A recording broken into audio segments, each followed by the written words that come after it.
இந்த வீடியோவில் நம்ம பார்க்க போகிற டாபிக் என்னென்னா அப்ஸ்ட்ராக்ட் டேட்டா டைப்ஸ். இப்போ அப்ஸ்ட்ராக்ட் அப்படின்னு சொல்லும் போது நம்ம புக்கோட ஃப்ரண்ட் பேஜில் பார்த்துருப்போம். அது என்ன பண்ணுன்னா, அந்த உள்ளே இருக்க கண்டென்ட்டை டீட்டெயில்டாக சொல்லாமல் அந்த அப்ஸ்ட்ராக்ட் பேஜ் என்ன பண்ணும், சிங்கிள் லைனில் அதுக்கான இன்ஃபர்மேஷன் மட்டும் இருக்கும். இப்போது வியூவர்ஸ் வந்து அந்த ஒரு சிங்கிள் லைனில் இருக்க இன்ஃபர்மேஷனை பார்த்துட்டு அந்த பேஜ் எங்கே இருக்குதுன்னு போய் அந்த கண்டென்ட்டை ரீட் பண்ணுவாங்க. அதுக்காக தான் அந்த அப்ஸ்ட்ராக்ட் இருக்கும். அப்போனா அப்ஸ்ட்ராக்ட்னா என்னென்னா, டீட்டெயில்டாக சொல்லாமல் என்ன பண்ணும், சிங்கிள் லைனில் இருக்கும். அதுதான் அப்ஸ்ட்ராக்ட். அதே மாதிரி தான் இங்கே அப்ஸ்ட்ராக்ட் டேட்டா டைப் அப்படின்னு சொல்லும் போது, ஒரு டேட்டா ஸ்ட்ரக்சரில் நிறைய டேட்டா டைப்ஸ் இருக்கும். அந்த டைப்ஸ் வந்து என்ன பண்ணும், ஒரு செட் ஆஃப் ஆப்ரேஷனை பண்ணும். அதுக்குன்னு ஒரு தனியாக பிஹேவியர் இருக்கும். எதுக்காகனா, டேட்டாவெல்லாம் ஆர்கனைஸ் பண்ணும் மெமரியில்.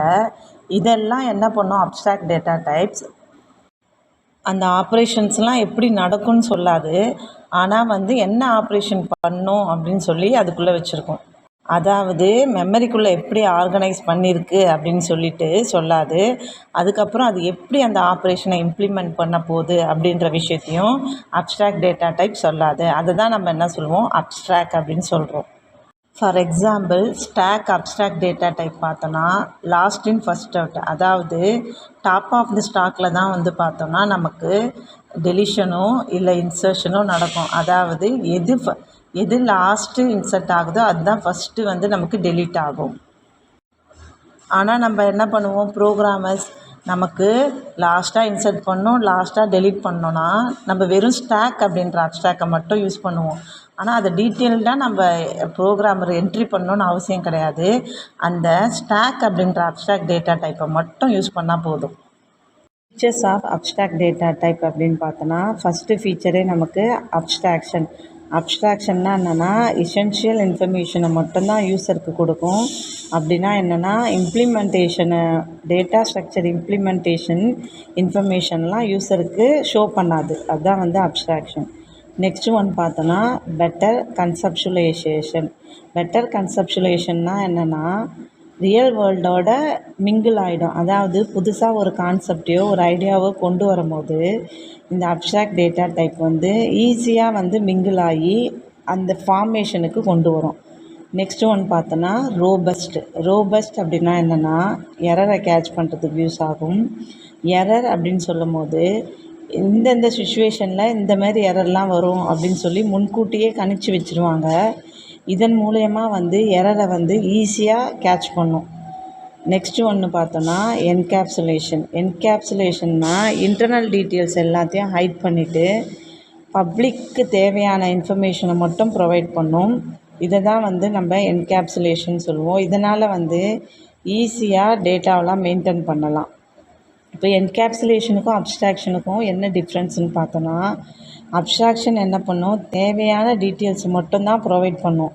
அதே என்கேப்சுலேஷன் என்ன பண்ணும், இன்டர்னல் டீட்டெயில்ஸ் எல்லாம் ஹைட் பண்ணும். இப்போ டேட்டா அப்ஸ்ட்ராக்ஷன் அப்படின்னும் போது டேட்டா அப்ஸ்ட்ராக்ஷன் லெவல், அதாவது ஒரு டேட்டா இருக்குன்னா அந்த டேட்டா எந்தெந்த லெவலில் எப்படி இம்ப்ளிமெண்ட் ஆகுது அப்படின்ற டீட்டெயில்ஸை சொல்லும். ஆனால் அந்த ஆப்ரேஷன் எப்படி நடக்குது அப்படின்னு சொல்லாது. ஃபார் எக்ஸாம்பிள், நம்ம 10+10 அப்படின்னு கொடுக்குறோம். நமக்கு ஆன்சர் நமக்கு 20ன்னு வந்துடுது. அந்த இடத்துல என்ன நடக்குது, 10ம் வந்து ஆட் ஆகும்னு தெரியும். ஆனால் அது எப்படி ஆட் ஆகும், அதாவது உள்ளுக்குள்ளே லூப் இருக்குமா, இல்லை வந்து அதுக்கு ஸ்டாக்குள்ளே போய்ட்டு ஆட் ஆகுமா, அந்த மாதிரி இன்ஃபர்மேஷன்லாம் யூஸருக்கு ப்ரொவைட் பண்ணாது. ஆனால் வந்து இது ரெண்டும் இந்த மாதிரி ஆட் ஆகி இந்த ஆன்சர் வந்துச்சு அப்படின்ற இன்ஃபர்மேஷனை சொல்லும். இதுதான் எக்ஸாம்பிளுக்கு நான் சொல்கிறேன். அதுதான் இங்கே சொல்லியிருக்காங்க. அப்போ வெறும் அப்ஸ்ட்ராக்ஷன்னா வந்து என்ன பண்ணும், அந்த டேட்டாக்குள்ளே இம்ப்ளிமெண்டேஷன் எல்லாத்தையும் அப்ஸ்ட்ராக்ட் பண்ணிடும். எசென்ஷியல் இன்ஃபர்மேஷனை மட்டும்தான் கொடுக்கும் அப்ஸ்ட்ராக்ஷன் அப்படின்னு சொன்னால். அதுவே வந்து டேட்டா அப்ஸ்ட்ராக்ஷன் சொல்லும் போது அந்த டேட்டாவில் என்னென்ன இம்ப்ளிமெண்டேஷன்லாம் நடக்குதுன்னு சொல்லி யூஸருக்கு ப்ரொவைட் பண்ணும். டேட்டா ஸ்ட்ரக்சர் இண்டிபெண்டன்ஸ் அப்படின்னும் போது ஒரு ப்ரோக்ராமில் டிஃப்ரெண்ட் டேட்டா ஸ்ட்ரக்சரை நான் யூஸ் பண்ணிக்கலாம். எப்படின்னு பார்த்தா, எக்ஸாம்பிளுக்கு அரே ஆர் லிங்க் லிஸ்ட்டு ரெண்டுத்தையும் நான் வந்து ஒரு ப்ரோக்ராமில் யூஸ் பண்ணும்போது அது ரெண்டும் வந்து ஒன்று அஃபெக்ட் பண்ணாமல் இண்டிவிஜுவலாக ஒர்க் ஆகும். நெக்ஸ்ட்டு பார்த்தோன்னா இன்ஃபர்மேஷன் ஹைடிங். இன்ஃபர்மேஷன் ஐடிங் வந்து டேட்டாவை வந்து ப்ரொடெக்ட் பண்ணும், இன்டிகிரிட்டி ஆஃப் டேட்டாவை ப்ரொடெக்ட் பண்ணும். எப்படின்னு பார்த்தா ஆத்தரைஸ்டு யூஸரை அலோவ் பண்ணும். அதன் மூலயமா ஆப்ரேஷனை வந்து எரர் அண்டு மிஸ்மேட்ச்லாம் ஆகாமல் தடுக்கும். நெக்ஸ்ட்டு ஃபீச்சர் என்னென்னா ரீயூசபிலிட்டி. ரீயூசபிலிட்டினா allow different internal implementation, example array or link list without changing external usage.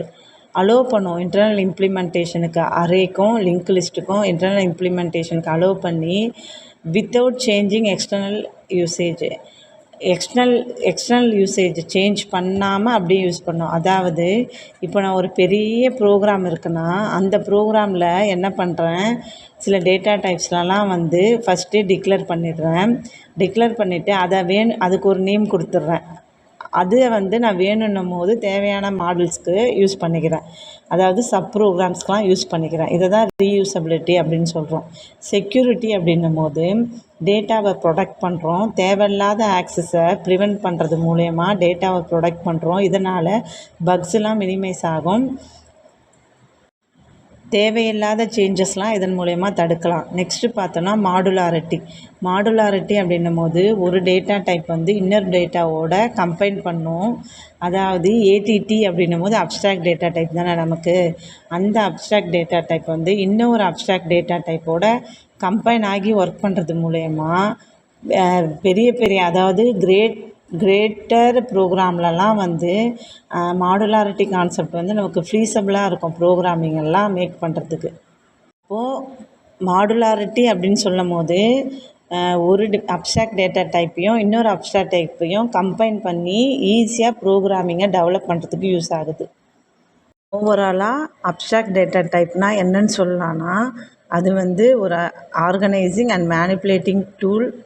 எதுக்காகன்னு பார்த்தா டேட்டாக்காக ஒரு ஸ்ட்ரக்சர்டு மேனரில் இருக்கும். அதுதான் வந்து அப்ஸ்ட்ராக்ட் டேட்டா டைப் அப்படின்னு சொல்லுவோம்.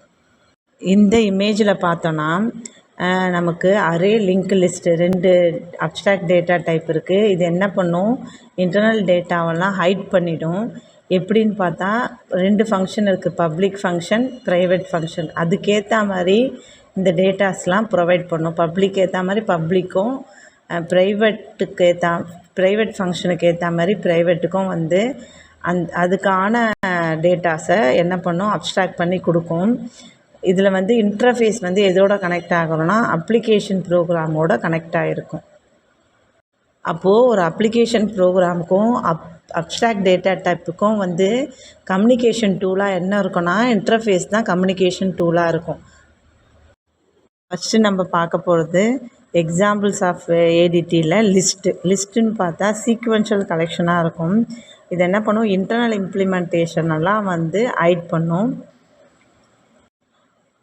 இது டேட்டாவெல்லாம் வந்து என்ன பண்ணோம், ஆர்டர்டு வேல ஸ்டோர் பண்ணி ஆக்சஸ் அண்ட் மாடிஃபை பண்ணுறதுக்கு யூஸ் ஆகும்.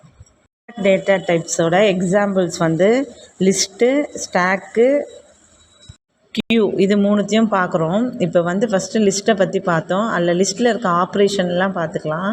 என்னென்ன ஆப்ரேஷன் பார்த்தா கெட் அப்படின்ற ஆப்ரேஷன் அது என்ன பண்ணோன்னா ரிட்டர்ன் பண்ணும் எலமெண்ட்டை. நெக்ஸ்ட்டு இன்சர்ட் ஆப்ரேஷன் என்ன பண்ணும், அதாவது கொடுத்துருக்க பொசிஷனில் போய் இன்சர்ட் பண்ணும். ரிமூவ் ஆப்ரேஷன் என்ன பண்ணும், அந்த லிஸ்ட்டில் இருக்க எலமெண்ட்டை ரிமூவ் பண்ணும். ஒரே ஒரு ரூல் என்னென்னா எம்டியாக இருக்கக்கூடாது. அது ரிமூவ் அப்படின்னு பார்த்தோன்னா ரிமூவ் எலமெண்ட் ஸ்பெசிஃபை லொக்கேஷனில் கொடுக்கறது தான் ரிமூவ் அப்போ ரிமூவ்ன்றது வந்து ஃபஸ்ட்டு ப்ளேஸில் எந்த எலமெண்ட் இருக்கோ அதை ரிமூவ் பண்ணும். ரிமூவ் அப்படின்றது பொசிஷனில் ரிமூவ் பண்ணும்.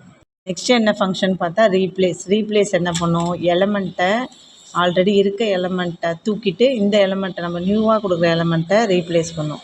சைஸ் ஃபங்க்ஷன் என்ன பண்ணும், அந்த எலமெண்ட்டோட சைஸை நமக்கு ரிட்டர்ன் பண்ணும்.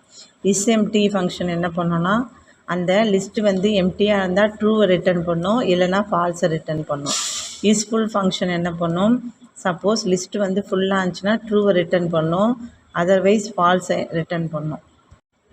ஃபுல் ஃபங்க்ஷன் வந்து எதுக்கெல்லாம் வந்து சூட்டபிள் ஆகும்னா ஃபிக்ஸ்டு சைஸுக்கு தான். அரே பேஸ்டு அப்புறம் லிஸ்ட்டு இதுக்கெல்லாம் வந்து சூட்டபிள் ஆகும். இது நம்ம பார்க்க போகிறது ஸ்டாக் ஏடிடி நமக்கு தெரியும். லாஸ்ட் இன் ஃபஸ்ட் அவுட் அப்படின்னும் போது லாஸ்ட்டில் இருக்க எண்டில் தான் வந்து நமக்கு என்ன நடக்கும், இன்சர்ஷன் டெலிஷன் எல்லாமே நடக்கும். அதை தான் நம்ம டாப் அப்படின்னு சொல்லுவோம். எது லாஸ்ட்டாக நமக்கு இன்சர்ட் ஆகுதோ அதை தான் நம்ம ஃபஸ்ட்டு ரிமூவ் பண்ண முடியும்.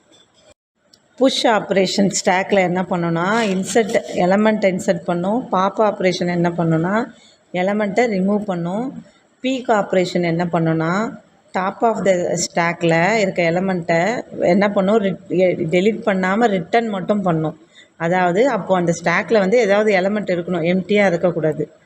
சைஸ் பார்த்தோன்னா அந்த எலமெண்ட் எவ்வளோ இருக்கோ, அந்த ஸ்டாக்கில் எவ்வளோ எலமெண்ட் இருக்கோ அந்த நம்பரை ரிட்டன் பண்ணும். அதாவது டோட்டல் நம்பரை ரிட்டன் பண்ணும். இஸ் எம்டி ஃபங்க்ஷன் என்ன பண்ணுன்னா அந்த ஸ்டாக் வந்து எம்டியாக இருந்துச்சுன்னா ட்ரூன்னு ரிட்டன் பண்ணும், இல்லைனா நமக்கு ஃபால்ஸுன்னு ரிட்டன் பண்ணும். இஸ் ஃபுல் ஃபங்க்ஷன் என்ன பண்ணோன்னா வந்து அந்த ஸ்டாக் வந்து ஃபுல்லாக இருந்தால் நமக்கு ட்ரூவை ரிட்டன் பண்ணும், இல்லைனா ஃபால்ஸை ரிட்டன் பண்ணும். இப்போ நமக்கு இஸ் எம்டி இஸ் ஃபுல்லாக வந்து எதுக்காக செக் பண்ணுறோன்னு பார்த்தா, சப்போஸ் நம்ம இன்சர்ட் பண்ணும் போது அது எம்டியாக இருக்கான்னு சொல்லி செக் பண்ணுவோம். சப்போஸ் அதை வந்து பாப் பண்ணும் போது, அதை ரிமூவ் பண்ணும் போது ஃபுல்லாக இருக்கான்னு சொல்லி செக் பண்ணுவோம். நம்ம பார்க்க போகிறது QADT. QADT பார்த்தோன்னா லீனியர் டேட்டா ஸ்ட்ரக்சர். இது வந்து ஃபஸ்ட் இன் ஃபஸ்ட் அவுட் பிரின்சிபலில் ஒர்க் ஆகும். இல்லை வந்து இன்சர்ஷனும் டெலிஷனும் வேறு வேறு எண்டில் நடக்கும். இன்சர்ட் பண்ணுற எண்டை நம்ம என்ன சொல்லுவோம், ரியர் அப்படின்னு சொல்லுவோம். டெலீட் பண்ணுற எண்டை வந்து ஃப்ரண்ட் அப்படின்னு சொல்லுவோம். அதாவது ஸ்டாக்கில் பார்த்தா ஒரு எண்டுலேயே 2 ஆப்ரேஷனும் நடக்கும். ஆனால் க்யூவில் பார்த்தோன்னா 2 எண்டு இருக்கும். ரியர் ஃப்ரண்ட் அப்படின்னு சொல்லி 2 எண்டு இருக்கும். இந்த 2 எண்டும் தான் வந்து first in first out operation பண்ணுறதுக்கு ஈஸியாக இருக்கும். ஏன்னா இன்சர்ஷன் ஒரு எண்டில் நடக்கும்போது இது டெலிஷன் வந்து ஒரு எண்டில் நடந்தால் தானே ஃபஸ்ட் இன் ஃபஸ்ட் அவுட் வந்து நமக்கு சாட்டிஸ்ஃபை ஆகும். ஸ்டாக்கில் என்னென்ன ஃபங்க்ஷன்லாம் இருக்குதுன்னு பார்த்தா என்க்யூ இருக்குது, எலமெண்ட்டை இன்சர்ட் பண்ணுறதுக்காக இந்த ஃபங்க்ஷன் இருக்குது. டிக்யூ பார்த்தோன்னா எலமெண்ட்டை ரிமூவ் பண்ணுறதுக்காக இந்த ஃபங்க்ஷன் இருக்குது. பீக் ஃபங்க்ஷன் பார்த்தா எலமெண்ட்டை வந்து டெலீட் பண்ணாமல் ரிட்டன் மட்டும் பண்ணும், அதுக்காக பீக் ஃபங்க்ஷன் இருக்குது. நெக்ஸ்ட்டு சைஸ் ஃபங்க்ஷன் பார்த்தா எவ்வளோ எலமெண்ட் இருக்கோ அந்த க்யூவில் அந்த சைஸை ரிட்டன் பண்ணணும், நம்பர் ஆஃப் எலமெண்ட்டு. அப்போது அந்த நம்பர் ஆஃப் எலமெண்ட்டுன்னு சொல்லும் போதே அது சைஸை தானே குறிக்கும். அதுக்காக அப்புறம் இஸ் எம்டி ஃபங்க்ஷன் எதுக்கு ஆகுதுன்னா க்யூ எம்டியாக இருக்கா இல்லையான்னு சொல்லி பார்க்கறதுக்காக யூஸ் ஆகுது.